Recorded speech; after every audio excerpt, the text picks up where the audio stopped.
9th of October 2023. In this news flash, I'm going to talk about Putin and the globalists. There are so many people that are trying to imply that Putin and Schwab are big chommies and things like that. Listen to what Liz Churchill tweeted.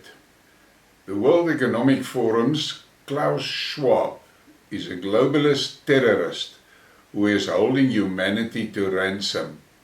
President Vladimir Putin. Putin warns globalist terrorist Klaus Schwab his days are numbered. And this was tweeted on October 5th.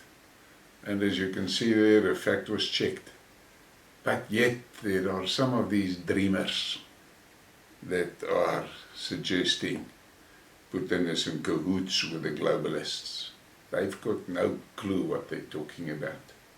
And then we get to something more from Putin at Valdai. BRICS does not need a single currency yet. Instead, it needs to establish a settlement system in national currencies. NATO is first and foremost a tool of US foreign policy. We will expand our interaction with China in the security sphere. Russia's budget deficit will be 1% of GDP this year and next year. Western influence over the world is a giant Ponzi scheme. The desire to drive the world into a situation of constant confrontation between us and them is a vicious legacy of the 20th century and Western political culture. The West always needs an enemy. Now there's a lot of things in there that is important and we should take note of it. But as usual, when Putin speaks, the Western media don't report. They do not report the things that he says. And then we get to this joke. There's an invasion of bedbugs in Paris and it's Putin's fault. La Montagne. Sanctions against Russia led to a bedbug epidemic in Paris. The article writes that due to the sanctions, an important component for pesticides is no longer supplied to France from Russia. They replaced it with another one, but it turned out to be ineffective.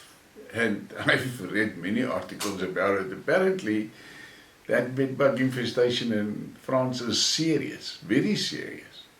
But as usual, they want to blame Putin for it. Meanwhile, it's their own fault and their own bad administration that has led to this bedbug infestation. And then we get to this, and it was tweeted by Labrador Skeptic. Pretty basic. The US can't fight a two-front war, nor do we have the domestic ability to rapidly rearm at this time. The US national security establishment was worried about China.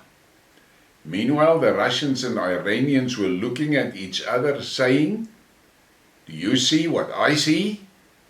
And yes, what I see is happening in Israel is not going to end well for the West if you ask me, because I see the Americans is now bringing some of their warships closer to the Israeli shore and so forth. But in today's day of hypersonic missiles, Kinshalls and things like that, any warship is a floating coffin.